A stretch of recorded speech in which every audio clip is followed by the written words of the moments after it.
This video, the middle-aged nerds discuss spoilers from books they read decades ago. Do you really need a spoiler alert? Do you really? Hey, I'm Bill, also known as Matt Stagger. And I'm the Geeky Hippie. Welcome to Non-Terrestrial Half-Life, the YouTube show where we reread books that we read in our youth and then discuss them. This week we have a guest on. We have AP Canavan. How you doing, AP? I am doing very well. Thank you very much to both of you for inviting me on to discuss this. I am looking forward to this. This is one I've been Well, looking thank forward you for to. joining us. I gotta Yes, say, thank I you. was really surprised at this book and very happy with it. So I'm So looking forward to talking about it. this week, the book we're talking about is Janny Wurts and Raymond Feist, Daughter of the Empire. It's book one of the Empire trilogy, which is the second trilogy in the Rift Wars cycle. Yeah, cycle. Gets confusing after a while. There's just too many trilogies in that cycle. So, AP, welcome to the show. Before we start talking about the book, we have a question for you. We always ask our first time guests, when did you discover you love books? And what books led to that? The the honest answer to that is I always read. My mother has very embarrassing photographs of me as a little tiny toddler with books. I like Okay. Nice. books have always been part of my life, moving from picture books and comic books and um stories for 5-year-olds, stories for 6-year-olds, written in huge font that you could read yourself. And when we were when we were kids, there was a magazine that my mom subscribed to, which I think was called Storyteller, and it came out either every 2 weeks or every month.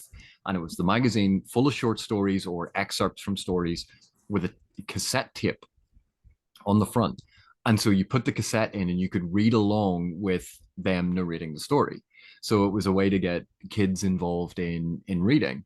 And I still remember some of those, like Shorty the Satellite, Groger the Golden Ogre. But they also they did classic fairy tales, or at least variants of classic fairy tales. Like I remember that from when I was absolutely tiny. So I have always read, but That's good. I think it was um, reading when I started reading those books, and they were marketed towards a certain age group, and I was reading 3, 4, 5 years above my age group, and then feeling kind of, well, a wee bit egotistical and smug that I was reading at a higher level. But that feeling, that excitement, and noticing then that the stories were getting far more complex, far more engaging, far more interesting. And it wasn't just a case of just sitting, reading, and knowing. I was having to think about it. And that challenge was something I really enjoyed, that I loved, and it carries on to this day. I'm not really sure when my real love of reading is. I've kind of always had books around, whether it was those little golden spine ones, for the kids, you know, and I don't remember when I started getting into those. My parents said that I was late to picking up books, but once I started picking them up, they couldn't get me to put them down. So, but books have always been as far back as I can remember, as much as TV has been there for me. For me, I started with Louis L'Amour westerns.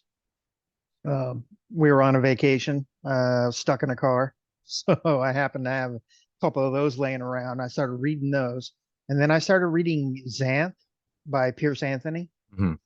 So between those two worlds, I would fluctuate back and forth. And my father was like, you know what? You should probably try The Gunslinger by Stephen King. It's a little bit of both. And as soon as I picked that book up and finished that book, I was hooked, 100%. Well, I was Uh, very lucky in that my family always encouraged reading, but then it was, friends of the family, because I was a reader, and they would go, oh, they would recommend it as well. And I was always surrounded by books. And, I grew up in a time where there wasn't a TV in every room. Right. And the yeah. idea of the only time that was ever a TV like in my bedroom was if you were homesick and you had to be off school and you were really ill and you were lying in bed moaning. And it was like this little tiny portable TV got wheeled in for the Yep. invalid as something to watch. Squeaky wheels. And And even then, it was like you just put something on just so that you could hear noise. And of course, the way my mum used to check to see if I was actually sick was like, "Do you want to just sit and read a book?" And if I was like, "No, I can't read today," she's like, "Oh my God, I might actually call a doctor." Right? Like, this is real. But I was very lucky that, my parents encouraged it. My parents normalized reading. Reading wasn't made fun of. It was, and my dad he read spy novels and thrillers and murder mysteries, and he had that whole thing that interested him. My mum had a whole series of different books that she enjoyed. And then I had elder brothers who, their interests spanned science fiction and horror and these things. So I was stealing from their shelves when I ran out of the appropriate books for me. And so That that's how I ended up reading a lot of horror novels before I should have, which has turned me Excellent. off the genre that's entirely. yeah. That's how I ended up reading Dune in fifth grade. Was just started picking off the bookshelves at home. My mom and dad's science fiction and fantasy stuff that they had, mostly sci-fi, but there was some fantasy in there other than Lord of the Rings, like Thomas Covenant and stuff like that. We know how I feel Other about book Dune. series I shouldn't have. Yeah. It's one of the greatest books I've ever read. I love Dune You didn't find it with a a bit passion. dry? Oh, oh, that's a pun worthy of you, Glenn. Yeah, that was A wee that bit, was Sandy. It was gritty. yeah. We'll go It with was gritty. it's a gritty novel. Yeah. I'm not playing any pun games with you fools, not today. So, we're talking about Daughter of the Empire by Janny Wurts and Raymond E. Feist. Do you guys remember when you first read this? For me, it had to have been like right after it came out because it wasn't quite on the new bookshelf when I found it at the library, but it was another year or so before Servant of the Empire came out. From the time I read this, I think there was only a few years between the two. I could be wrong on the dates. I'd have to look them up, but I I was a mid-teen. It was shortly after I read the original Rift War trilogy. I remember that I got a copy of it before the second book was published, Servant. Wow. And then when Servant was published, I think in the UK maybe about a year later, and I was desperate to get the third volume. I didn't. Yeah. I stopped at the end of the original trilogy, so I haven't read these. So, and one You of my liking big it? complaints with the Rift War when we reread it was the lack of strong female characters. So this book was just a breath of fresh air. Yeah, it was so good. But did you not find it interesting in Magician that the hero characters are all quite modern Western sort of feminist in their attitudes towards women? So, you have Yeah, Pug and Thomas and their treatment of Caroline. And, they chastise is it Roland for, yeah. Yeah. treating her just as a girl. Like she's entitled to all these things. But this is meant to be this very Western patriarchal, like even when you think of the lineage of the Kingdom of the Isles, Princess Anita is never considered the heir. She's to be married to the next man who's going to take control. It's so the world building, the entire structure of Midkemia, particularly the Kingdom of the Isles, was heavily patriarchal. And yet that might have been a bit off-putting to read those attitudes coming from the hero characters. And so you can see the hero characters have much more modern sensibilities. And it's kind of jarring. And then the contrast between that and what Feist and Wurts did with this book, where you see a much, I think, much more sophisticated blending of modern and sort of these fantastical sensibilities to try and Mhm. play into that gender divide or the perception of genders in the society and the roles that certain genders should have. That I think why Wurts, Johnny Wurts, and Remedy Feist uh, did a very interesting job. And for something written when it was written, I think a lot of it holds up incredibly well, even, almost 40 years later. Yeah. Yeah, I was expected to be turned off. The slavery aspect, it's just Oh, leaves a that does bad get taste in my addressed. mouth, but it was It, handled tastefully, while still being wrong, and you recognize it's wrong, but kind of getting their cultural view of things, and especially the way Mara treats the people around her, including some of those slaves, it is redeemable. It's like, oh, okay. She at least mostly. has an understanding that, you know, they're people. So that was nice to see, but I was really expecting to be turned off by that aspect a lot, and it was far less bothersome than I expected it to be. I think it's one of those curious things, particularly with fantasy, because fantasy is one of the few genres where quite regularly you will have cultures that take slaves. Yeah, It doesn't happen to the same extent in the vast majority of other genres. It does happen on No. occasion, but um, one of the weird things is when you read a Viking novel or something set with Vikings and they take thralls, you go, oh yeah, well that's fine. That's Vikings. You go, they're taking slaves. Like It's the yeah, same thing, it's just a different it's not word. exactly the same type of slavery, but it is a type of slavery. These people are being kidnapped, taken from their homes, and forcibly put to work with no wages. It's not like it's a job.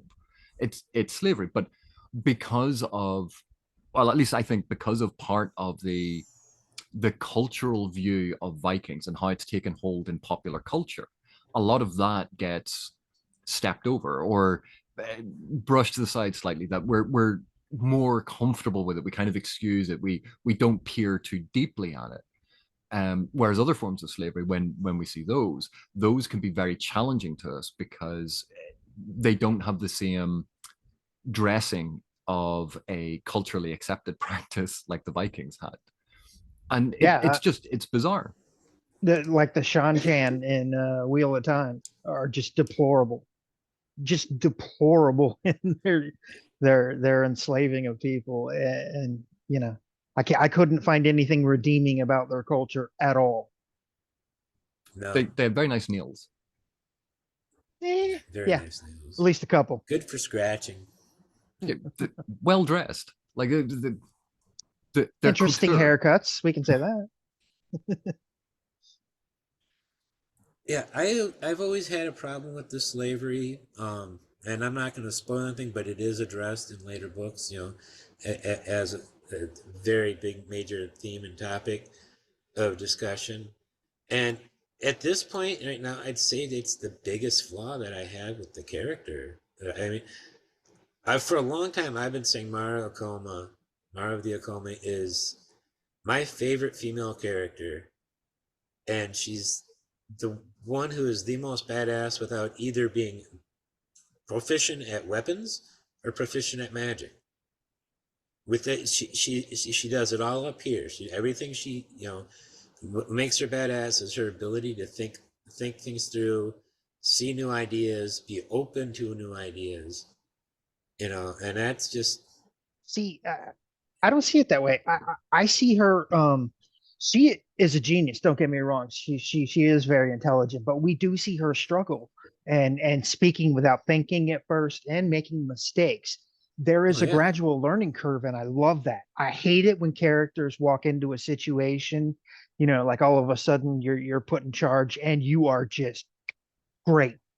Everything you do, you know, yeah, you crap gold bars. It's just everything's I hate that struggle. I want to see that character make mistakes, learn from them, and grow. And I think they did that beautifully here. But I think her main strength isn't so much her planning, because a lot of her stuff came down to, oh dear God, I hope this luck. works. If this doesn't work, I am screwed. But I think she was great at seeing opportunities for others to fail and presenting them to them.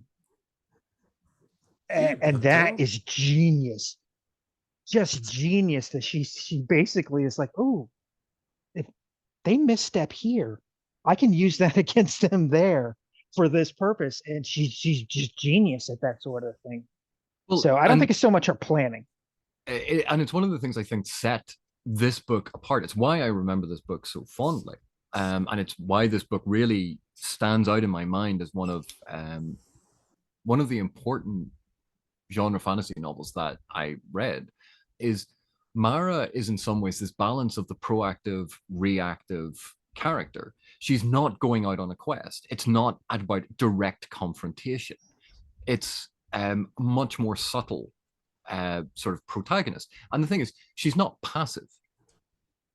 She Right. isn't passive and just things just wash over her, which in certain novels you can see the main character is always passive and simply reacting to things.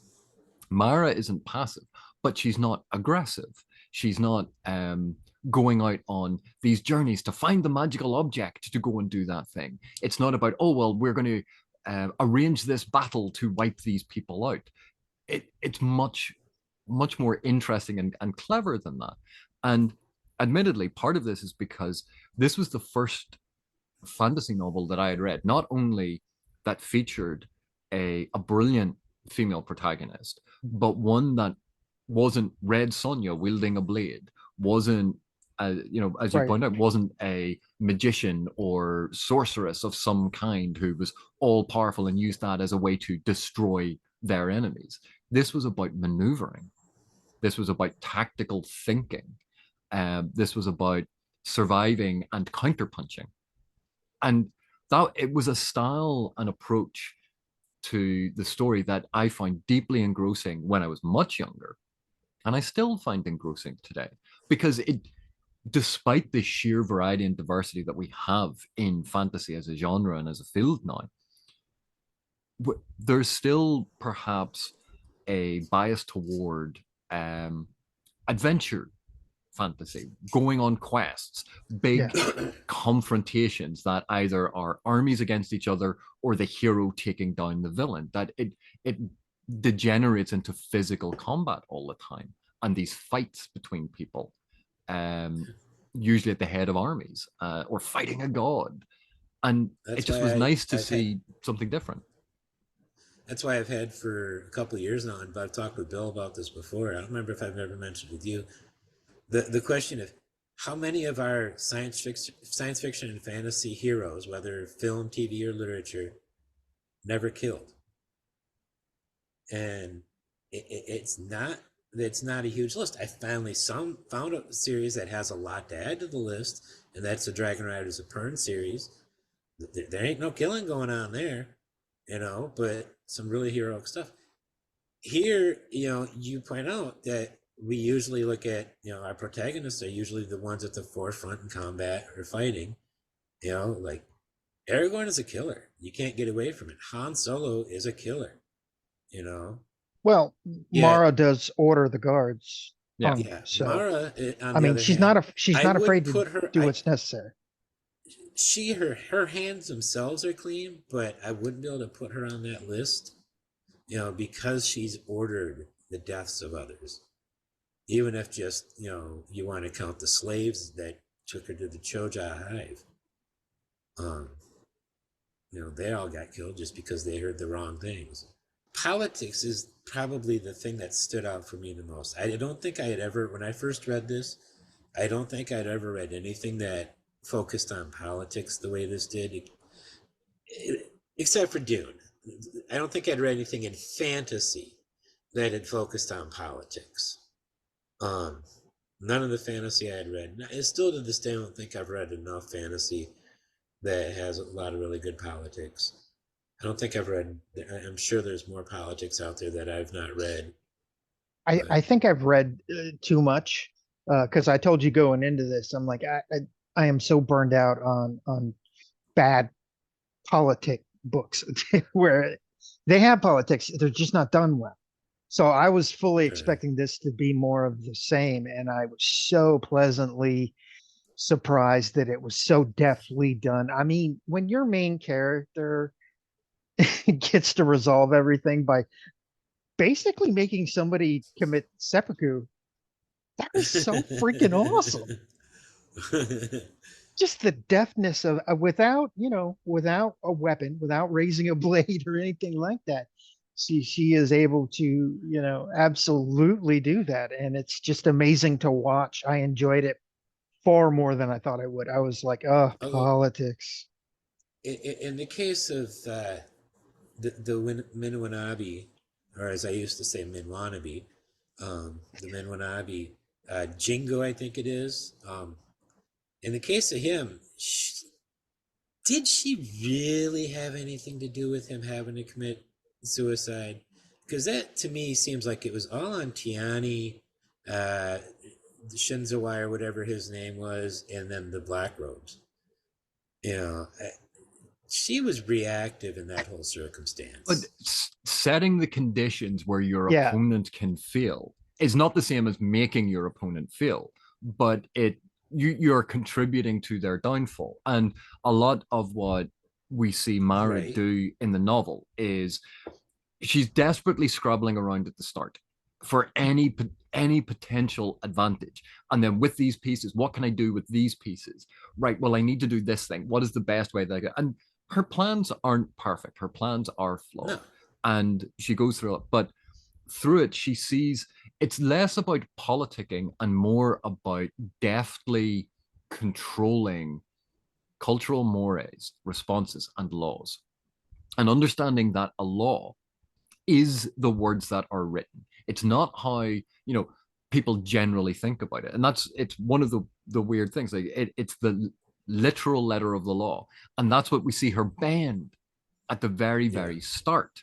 Because no one Right. had thought of doing it that way, because everyone thinks of the intention of the law, not what the law actually is. And she looks at it, thinks about it, goes, oh, but this is a way round this. And even then, it's not entirely success. Some of the Grey Warriors still have to walk away because they can't find those clan and familial connections. So it doesn't work perfectly, but she she But experiments with it, and she finds a way to manipulate the essence, specificity of the language to see, fit the her reason, needs and set the conditions where if she's not going to win, then she's not going to be destroyed, and set conditions that, okay, this is going to be bad for the people against me, but they might still survive it because they could be just as cunning. They could do all of these other things, but I'm not going to make it easy on them. But I am not in a position to destroy them, but I am in a position to help weaken them, to set up things where they can trip so themselves up or they can get into other conflicts. Yeah, that's what she was where at great the at is recognizing that opportunity to give them more rope to hang themselves. And she see, just zeroed I in on agree. that, and it was She did awesome. that, especially with Bunto. But I'm just trying to figure out what it was she did there at the Minwanabi Estates with Jingo. What she did to set things up, because she was there because Jingo invited her there, is setting her up for you have to come or and let me have a chance to kill you, or come and be embarrassed and have to kill yourself. So she reacted there by going. She reacted by avoiding being killed by Tiani. She reacted by sending, Tiani. her. Yeah, I hate Tiani. She Ugh. reacted by sending. What was her first advisor's name? I can't think of it. The old lady, ancient Oh, grandmother. Um, That like I got so many Naoki, names here. Naoki, or something like that. Naoka. Uh, Um, she sends her off to get help. Everything Mara does from the time she's invited to the Ioka. Menwanabi Estates for the warlord's birthday, is her reacting, reacting, reacting, reacting. She doesn't set everything up. Everybody else is setting everything up. I know, but she chose to go. Mhm. So she goes and Right. she knows the risk that it's going to be. And the attack from Tiani, that's the domino that starts all of the other things falling, because Right. there are ways that she could have dealt with it. She could have prevented that assassination attempt from ever happening.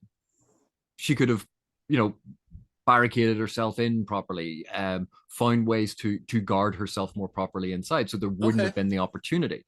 But she risked the opportunity because if she was attacked under the household, under the peace that Okay. was being imposed, that is going to punish the Minwanabi. So Right. the action she took was allowing Tiani and Shinzawai to get the audience with her. And That was the it's, action. Okay. well, and it's the gamble. And so much of what she's a terrible gambler, but so much of what she does is she plays the odds because she knows there's an opportunity here. If something goes wrong, if they do something, then I have ammunition. But I'd have to Right. survive them doing it.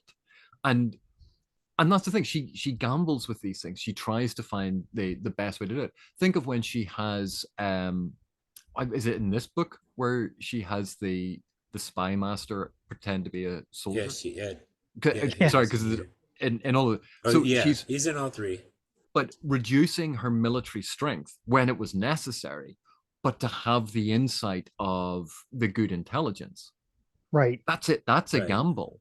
And it was one that she decided was worth making. Whereas we get the impression in the society that a lot of the lords of these houses would never ever do that because that potentially diminishes their martial prowess. But she's going, Right. no, but I'm never going to beat you in a straight up fight. I have to find ways to outthink you. And to do that, I need the smart guy standing behind me, not the guy who's good with a sword. Yeah, they make Well, that point early on that she's going to be doing that because when she with her Hadonra, when she first meets her with her Hadonra, and he's talking about which bulls should we send to the market and which should we keep back here to, and she's like, you don't have to worry about representing my masculinity, with which bulls you keep and send, so it's like, yeah, you don't have to worry about that kind of problem and attitude. well, I She's mean, just so awesome. look at Bunto. Basically, he never would have had the idea for the Gray Warriors. It would have never occurred to him. Just his entire Yeah. mindset.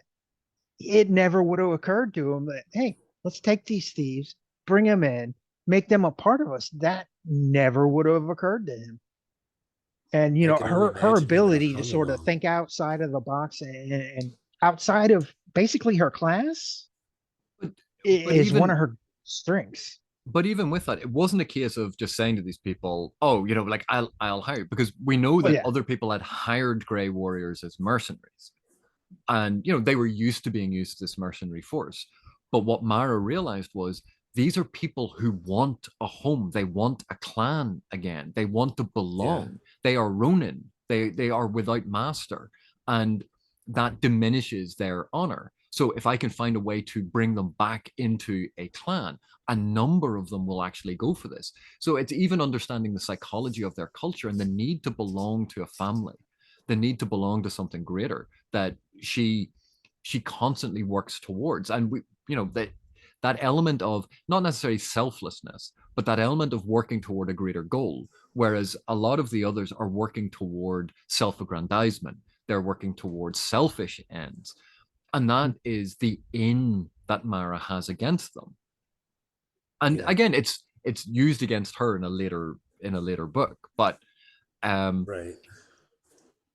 she has that heroic quality of it's not just about what she needs. She's doing these things to benefit the people who rely upon her. And that's what makes her so much more heroic than a bunch of these more traditional fantasy heroes who are like, yes, I'm going to go and vanquish them because that will make me look awesome. That and that's one of the problems we have with those big burly warrior types going to do these things and proving how cool and how awesome they are in battle, because they're not doing it for a greater purpose. They're doing it for the love of battle. It can still be awesome to read, but Right. it diminishes the level of heroism. And with Mara, where she doesn't have that striding into battle to hit people with a sword, this aspect of her, we see her heroism come to the fore. And it makes it an enjoyable read. he There are elements obviously that we probably get into later about things that have not aged quite so well, but that's not necessarily Right. all Feist or Wurts' fault. she's very good about integrity in her dealings. she's very good about that, and kind of working things in a way where everybody gets to retain their honor, even when they're sort of giving in to what she wants and what she needs.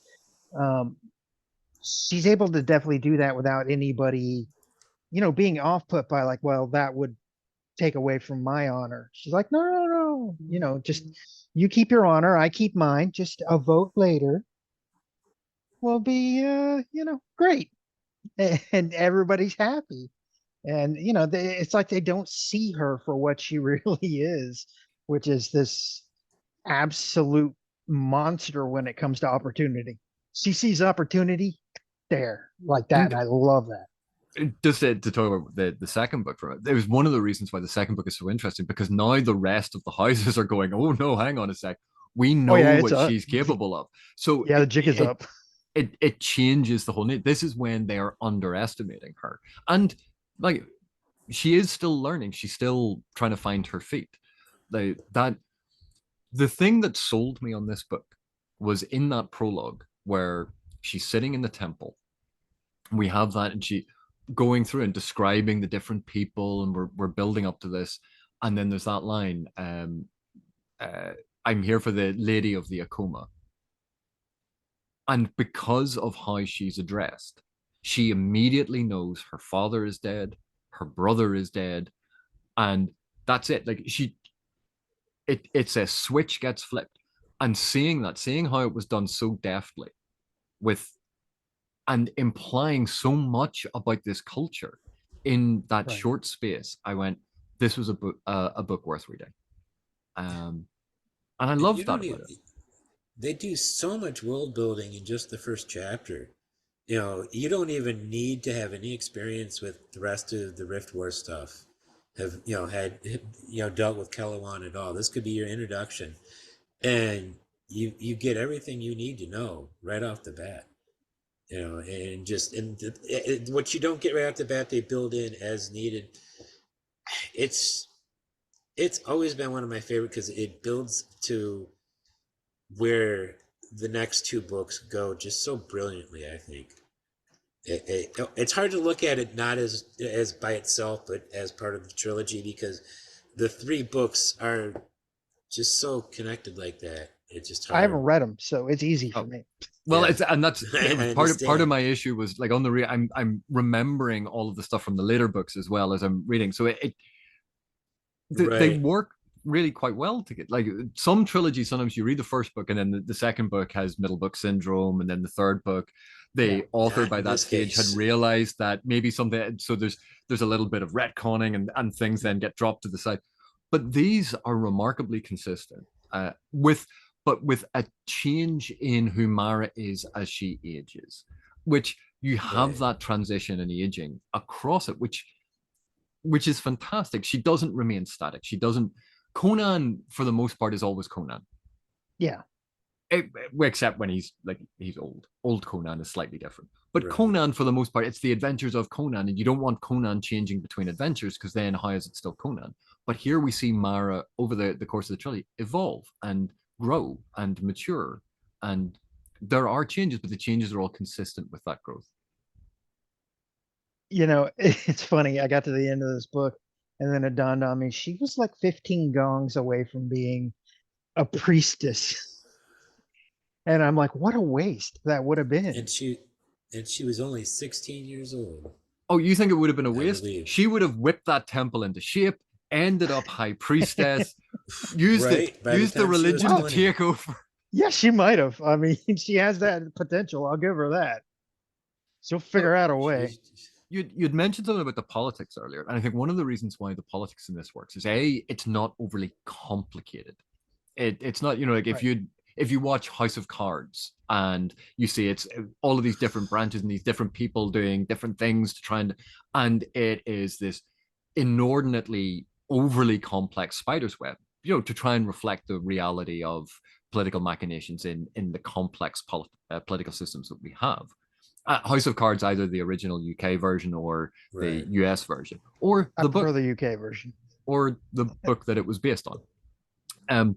But the politics here has been simplified to make it easier to understand while still maintaining that implication of depth and complexity.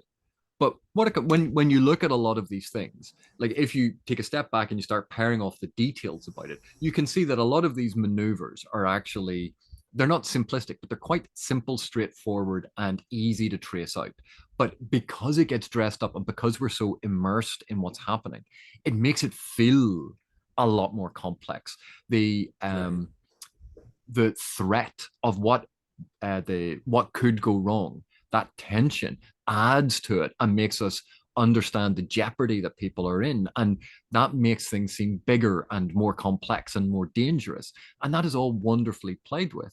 But these books are entirely suitable for much younger readers than Oh yeah. the assembled grayness that we have here. These,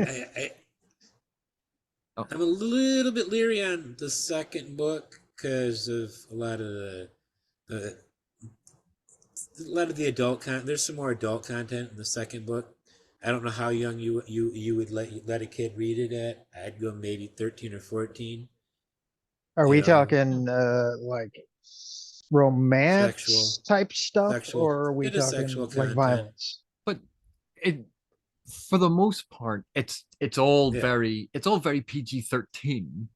And yeah. also, I'd let's say face it, PG-13. have you ever seen a lot of the stuff aimed at children where you have like in TV shows and things, like how they dress? I like a lot of that content. I think people underestimate A, how resilient children are, and young teens are, B, how mature young teens and older children can be Right. about a lot of this stuff. We sometimes take quite a puritanical view in this need to preserve their innocence, and you go, they all have mobile phones and access to the internet too. Well, yeah. There is nothing you're going to find in these books that they have not already seen on their phone in much Right. more graphic detail. How has your life experience changed your perspective on the story? Well, it's not going to be so much for Bill, but about Yeah. the characters and the quality of the prose. One of Um, the one of the big differences that in a reread of this is now I know about M.A.R. Barker's Tecumseh, and what was it, the Empire of the Pearl Throne, or the Pearl. So there was a role playing game sounds that he familiar. designed, and Tecumseh was the setting.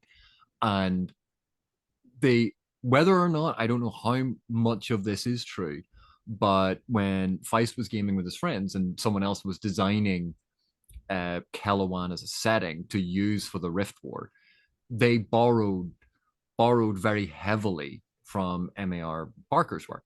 Now, I have no idea if Okay. that's true, but the similarities I between can see them it. Yeah. are very, very apparent. And that was not something that I was cognizant of when I was reading it, when I was first reading Rift War, or when I was reading this trilogy.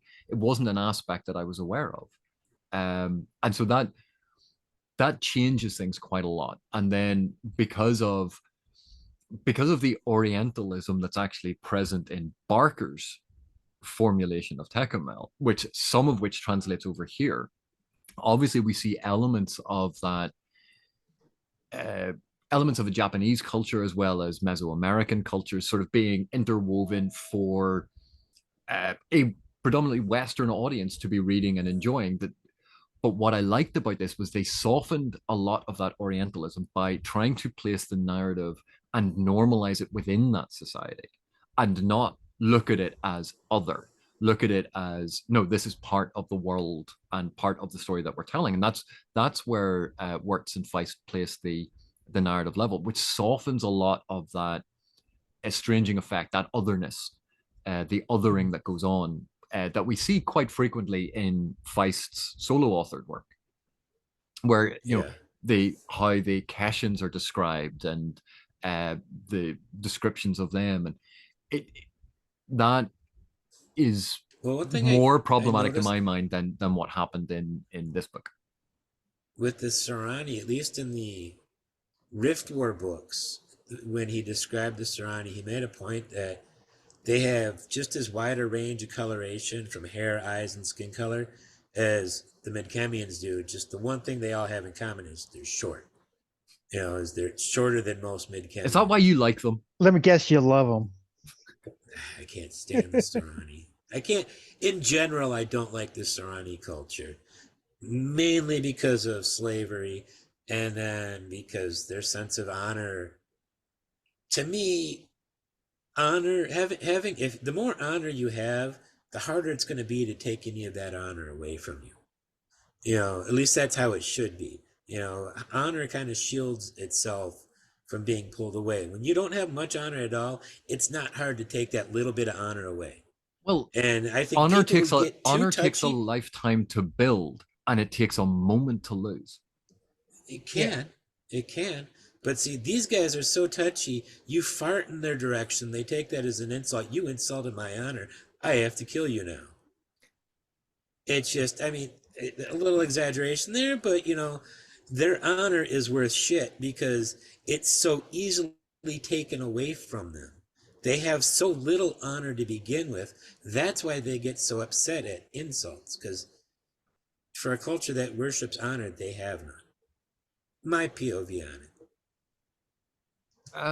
I think it's more that honor has become stratified and externalized. That it's all about the expression of honor not being honorable. Whereas what we see with Mara is she does some quite dishonorable things to protect the honor of others, and it I don't think I would fully agree with your take there. I think in this that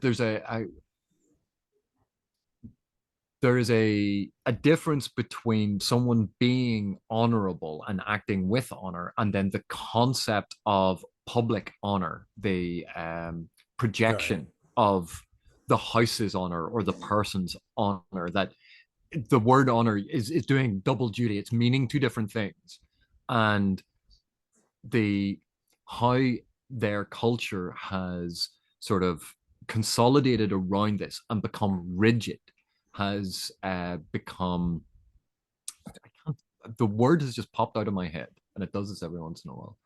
Rigid, stratified, consolidated, stagnant. I mean, it's kind of stagnant. Stagnant with a hint of rigidity. There is a word that I'm thinking of and I can't think of it at the minute, and that's what Mara represents. She represents a change, that instead of just obeying the forms by rote, actually understanding what the forms mean, instead of paying lip service to, well, this is how you do this thing, actually understanding what the thing means and going to that deeper meaning. And that's what gives her the edge in these things, as we discussed earlier. But I think that was a fascinating dimension of it for me. Yeah, I agree. Her ability to work within the system while tweaking the system was just beautifully done. And you could see her making changes, but doing it from within the system and its own letter of the law, as opposed to the spirit of the law type way. And I found that fascinating. And I love that aspect of her character. And I really hope we get to see her, mature and become even craftier, if that's possible.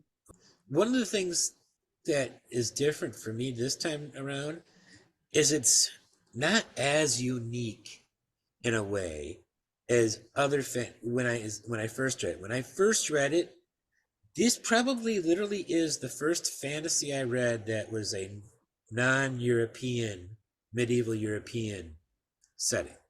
I mean, everything I had read up to that point was fake Europe, medieval Europe, or Renaissance Europe at the latest, And this was a very, and we've already talked about the culture.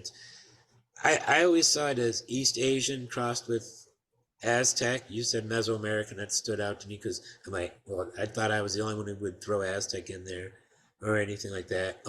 With a heavy smattering of Klingon. Now, I know Klingons came later, but it just really, really feels Klingon at times. So I can't get away from the Klingon. More Aiel mixed with samurai, as far as, that whole sense of honor thing. And certain steps to restore honor and things like that. Well, So that's the Klingon too, though. But yes, There's also the Western preoccupation with these honor-bound societies, and yeah, quite often Japan served as a model for it, or China served as a model for it, and looking at those sort of structures, and that was the part of the element of the Orientalization and othering that we see, but being softened slightly and being transposed to a secondary world, trying not to make it quite as overt that this is stealing these elements from these particular earthbound cultures. right. The Feist Midkemia is much more stark in the cultures that you see depicted in that world. So oh look, there's the Roman, there's the Greek, there are the Celts, there's the they Yeah. are very, very obvious. Here, yes, there are elements, but there is that nice blend. And again, the similarity to Wheel of Time, this idea that the world itself, although they're the Surani, that it's actually different people who have met that they were fleeing something and they have met and interbred, and it's a blending of these cultures, and one culture became dominant, but it's multi-ethnic within that culture. And right.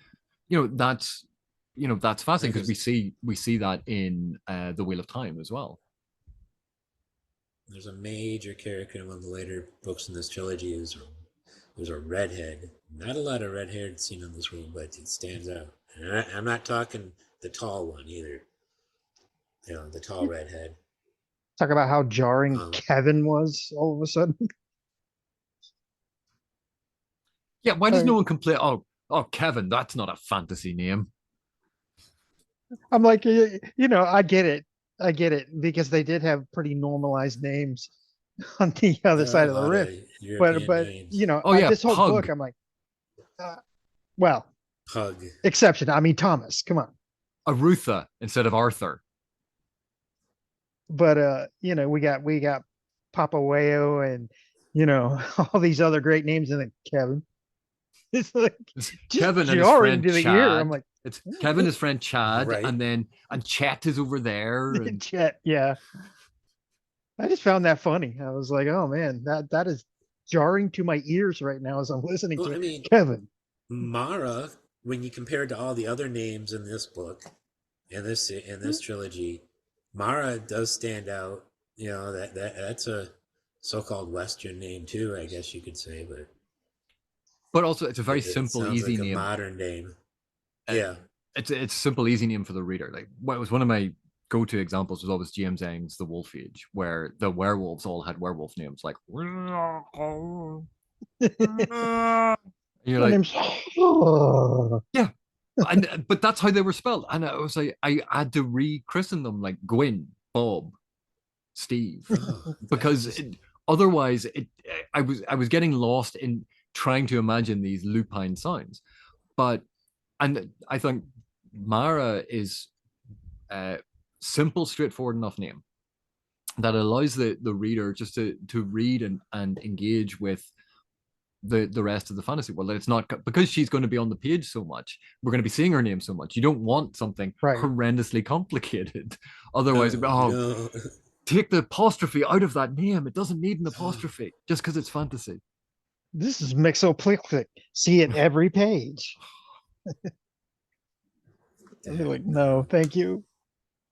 Shorten that to mix and we're good. Yeah, I have named characters based on how easy it would be to write the name, type the name many, many times. Bob. And yeah, not quite that small, but I do have a character named Bob, but that's not where he got the name. I just thought the idea of Tyrant Bob sounded funny. Well, my friend had a goldfish and called it Bob, because then he could claim that the goldfish could say its own name, because it would go. I like that. I'm going to have to steal that if I ever get a fish. Bob. So, are there any elements of this book that you would say clash with today's social and or political climate? Things that haven't aged well? I mean, slavery. Let's point out the obvious one. Well, wait. Slavery hasn't been in vogue for quite some time. Let's face it. It's not that the modern day is a problem with slavery. Right. Well, depending Um, on, where you live, there's still some cultures out there that are There is still pretty damn slavery close to going on in some indentured places. servant slaves. So, but weirdly enough, not necessarily in terms of cultural aspects to it. I think in terms of structure, that there's an interesting thing that I think is jarring for modern readers, and that's when perspective shifts to the lady of negotiable virtue, and we start getting her her perspective, because Tiani. we in a lot of modern fantasy, if there are going to be multiple POVs, we expect them to start cycling through relatively early on. But to introduce, was it roughly about halfway, 2/3 of the way through, suddenly we start getting Tiana's perspective sort of dropped in. That feels like, where did this thing come from? Why have we deviated from what has been established? And yet, when you think about it, it's not a big deal. It's not a massive change. It's just giving us, but we're so used to it now that this is something that gets streamlined and managed and uh, smoothed out for us in a lot of much more modern writing, where they go, no, this structure has to be very regular, that we have to have these beats in the right places. If you're going to do this, will interweave her story all the way through in order to do this. So we'll mirror with Mara at the temple what happened to Tiani. And you would see that would probably be the narrative structure that someone would go with. Or else they would I can try see to that. find a way to introduce the information from Tiani's scenes in other scenes. But and I think that's a modern perspective. It Wonder if didn't that's the phase way they'll me. end up doing it if the show gets made, because this trilogy and the Riftward trilogy have been optioned as a show. I wonder if that's the way the way they would go about it. Paralleling the two limits. As we see that, but If they can get me to like Tiani, that's going to be amazing. I won't say it's impossible because, believe it or not, the Wheel Time Show makes me like Leandrin, which feels wrong and dirty. So it's possible, I guess. But I mean, she is just the worst in this book. But, and again, I Tiana's think terrible. coming at it as a much older person now, seeing the background that she was from, what she had been forced into doing, you don't forgive her what she did. You No, don't condone what she did, but you have. I had more sympathy for her this time. I had more compassion for Yeah. her this time. I do and I don't, because she is making conscious choices to play multiple people, and there's no way it can end well.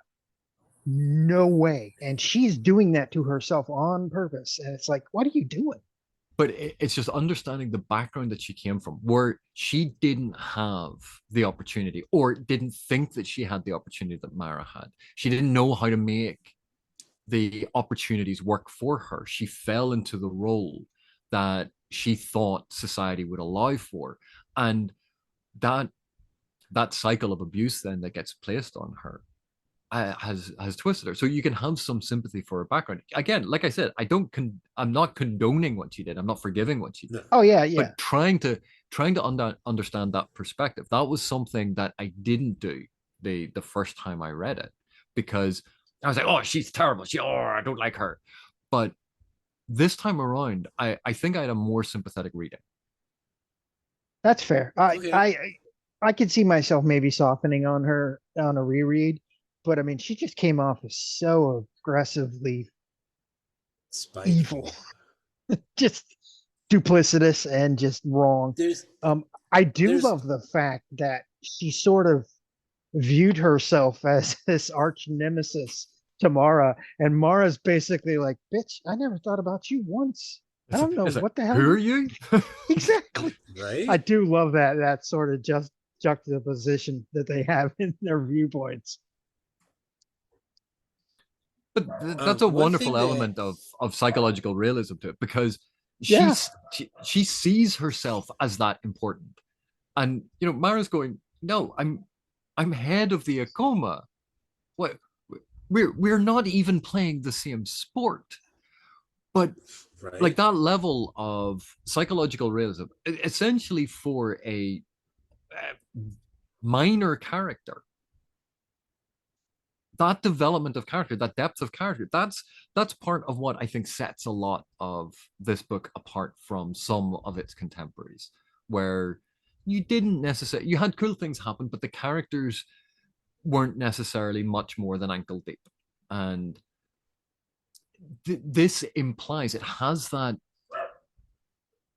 technique of the implication of depth. Even if the word on the page isn't necessarily there, the depth is hiding behind the page. And I was well done in this. Yeah, I've It's always something I been. enjoyed. Yeah. Yeah. Something that occurred to me that the Sarani culture is actually probably more progressive than we are even today. And that's the fact that the men and women of the reed life seem to be seen as a respected, occupation, basically sex work. You know, it's not. It's a license. They're licensed in this world. And I'm assuming if they're licensed, they're probably also regulated to some extent. But in the real world, people are starting to agree that sex work is work, and I'm a big believer that, that is the case. And so when I say I don't like the Sarni culture, there's one thing that I gotta say, admit that they're more progressive than we are on. There's that. So Ossified was the word I was trying to think of earlier. Ooh, ossified. nice. That's a good one. That is a good word. Use that in Ossification. Scrabble. I don't know why that popped into mind, but your point about this, because again, the read, the workers of the reed life, that reminded me very much of Roman. And this is entirely my bias because at the time I knew a bit more about Roman culture and the Temple of Venus, Right. and the fact that, worshippers of that was a brothel, but it was dedicated to a god. It was a respected and, to a certain extent, a respected profession. That it's fascinating to see some of the elements, obviously, that we disagree with, but elements then that challenge our assumptions and norms. And that's one of the great joys of fantasy for me, is seeing and having a new perspective on my world, my life, my perception of reality, because it's being challenged by things that happen in these novels, different ways of doing things, different ways of thinking about things. And sometimes that can reveal an unconscious bias that I was unaware that I had. So Yeah. I enjoy books that do stuff like this. I do too. I love a book that will sort of challenge because the way I looked at political fiction was this one certain way. It's set in stone, and I was like, I'm so sick of it. I'm bored of it and everything. And this immediately made me question, are there other ones out there that I'm missing? Have I just been reading the wrong ones as opposed to not enjoying it at all? Because I love this and enjoyed it. So I love the fact that it's making me question, okay, maybe I do like political, you know, intrigue mixed in with my fantasy. Maybe I just been reading the wrong ones. You gentlemen have anything else you want to bring up about this book in particular, or? I'm really looking forward to the second one. So I'm gonna download that tonight. Sounds good. I I remember when I read it the first time, that because I'd read it after I'd read Magician. I can't remember if I read it after I read Silverthorn. I can't. But I definitely had read Magician first, which is why I'd picked this one up. And therefore, when Melamber shows up in this book, my focus was so heavily fixated on that, and I was living for that thing. And then I felt that being dragged back to Mara's story. But I want to read about Melamber, and because I knew what was about to happen, and I knew that, and seeing it from that different perspective was a lot of fun. Seeing and understanding the terror of that day, which had been depicted in the earlier book as this Right. quite terrible thing that Pug had done.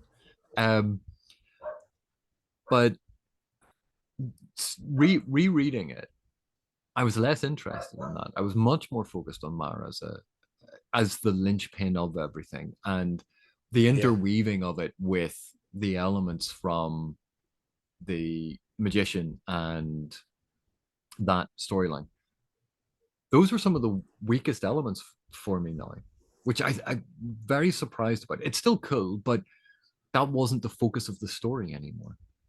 And it felt like it was this cameo that had overstayed its welcome. That and that was Yeah. just on this reread, it just was a wee bit different. Because beforehand, I'd loved that, but now I was much more interested in no, like it doesn't need to cross over. Maybe it's a bit of a burnout from franchises launching all of these interconnected narrative universes that Right. just let the story be the story. It doesn't need to connect to everything else. But I think this is a very interesting series in that Magician was so much heavily like a boy's own adventure kind of thing. Yeah. Um, and then this, you think, oh well, this is the girl's novel. And there's this brilliant female protagonist. This is so unlike the boy's own adventure, and it is so much more enjoyable because of that. Yeah, I'd have to agree. I know I was a teenage boy and when I read this, and it didn't bother me at all that it was, about a girl. You know, I knew other guys who wouldn't have read it, but they also missed out on, reading Dragon Riders and Pern stuff, which I started by reading the Harper Hall, which is about a 16-year-old girl when I was about 15 or 16. Um, and Pern is another great series that starts with female characters that just not enough guys at the time would ever read that I could get to read. I had very what's the word I want? Eclectic. Not conservative. No, not conservative. I had friends who were reluctant. That's the word I'm looking for. Reluctant to try newer things. It was all I could do to get some other friends of mine to finally start reading The Wheel of Time. And then I got lucky because I had a whole circle of friends who had all read it. Did But you tell them it was full of spanking of young girls, and they all went, "Oh, brilliant! Let's go and read that." Can't forget the spanking. This is the first time I've really had an opportunity to talk with more than one person at a time about Daughter of the Empire, just because I've known so few people who've actually read the series. Any of the Mid-Chemia and Canavan stuff. Now you've met Janny Wurts, or at least talked with her online, haven't you, JP? Did you ever talk to her about the origin of this book? Or know anything about? No. It's one thing I'm curious about how this book came about. She's told the story, and Yeah. it's been in interviews a number of times. So it wasn't something Okay. I was particularly wanted to pick her brain about. It may come up in a future conversation. I'll ask, but Yeah. most of our conversations are about different things. Yeah, she had said curious. about this that Feist basically didn't have the time. He had the bare bones ideas for the stories and certain points that he had written down, but he said he didn't have time to actually sit down and write it. And he asked her if she'd like to have a go at it, and I think she knocked it out of the freaking park. I really have to get around reading her other stuff. I know. She's an author that wasn't on my radar until this. Now I've done a little research and I'm like, you know what? I need to really dive into some of her stuff. She is one of those authors who I really enjoy reading simply because of her command of English. She knows how to deploy language to its greatest effect. It's not just I'll plop this word down because that word will do. It's no, I'm going to use this word because the connotation is, or the implication is. She knows exactly what she's doing when she writes. It's why so much of her work is a joy to read, and there are so many layers that build up upon reading because of her very deft use of language. I love an author that can, go in and be surgical, like with a scalpel, and and then out of nowhere pull out a chainsaw when it comes to their ability to write prose. I love it when there's a mix of both. Ursula K. Le Guin, her prose is just, yeah. I forgot how good her prose was, and earlier this year we did Earthsea, and I have fallen in love with her prose. Just That was this year? It feels so long ago. yeah, I know it was January of this year, so But one of the fascinating things is there's no such thing as like this is good, like good writing, and that it must follow these set oh criteria yeah, that's not the way it because works. the style. Wurts is someone who makes sure that the style matches the narrative that's being told, and quite often we as readers we go, I like this style, and therefore this isn't written in that style, and therefore I don't like it because it's about what we're comfortable with instead of seeing how the style is actually a function and part of a narrative. And Wurts is someone who changes style to suit the narrative. So like I would strongly recommend her writing. The ability to do that is mind blowing to me. To just be able to switch it up depending on what the story demands. You don't see that from a lot of modern authors, I don't think. I I think you would see it from more if you read the different things that they do, but because of again because of commercialization and specialization within the genre, it's like I'm going to write this book and this type of book for this audience because now I've built my audience. I'm going to give them what they want and keep doing that because this is now my living. Um, when publishers when A there were a greater variety of publishers and B they were more willing to take on different projects, we saw a broader variety, I think, even from mainstream authors in what they were going to put out, that it wasn't again about this sort of franchisation of build your audience and your brand and this type of storytelling and it's all going to match that. But I have my own bugbears about these sorts of things. Well, good. You can give me The, some recommendations on, the, some. the name that keeps popping into my head as he was talking just now, because they kind of break it, or he has two audiences, is Ian Banks or Ian M. Banks. Hmm. Because Ian Banks writes mainstream literature, the mundane muggle stuff, where Ian M. Banks, he writes science fiction. And I've read one of his Ian Banks books. I read Stonemouth, and then I watched the miniseries that they had from BBC, I think. It was all right. I mean, it it Yeah. wasn't something I could tell right off the bat was the same writer. And I've read most of his science fiction stuff. I've got a few books to go, but all right. Yeah, Anything else anybody want to bring up, or can we? no, All right, I think that's it. I'm looking forward to continuing our discussion in 2 weeks as we talk about Servant of the Empire. I don't remember who our guest is. I believe Nynaeve Sedai is our guest that week. So thanks for watching. AP, thanks for joining us. Yeah, It's thank you been so a pleasure, much. as always, chatting with you. Thank you at home for watching. Give us a like, subscribe, and leave some comments. And hey, don't forget to be awesome. See ya. All right.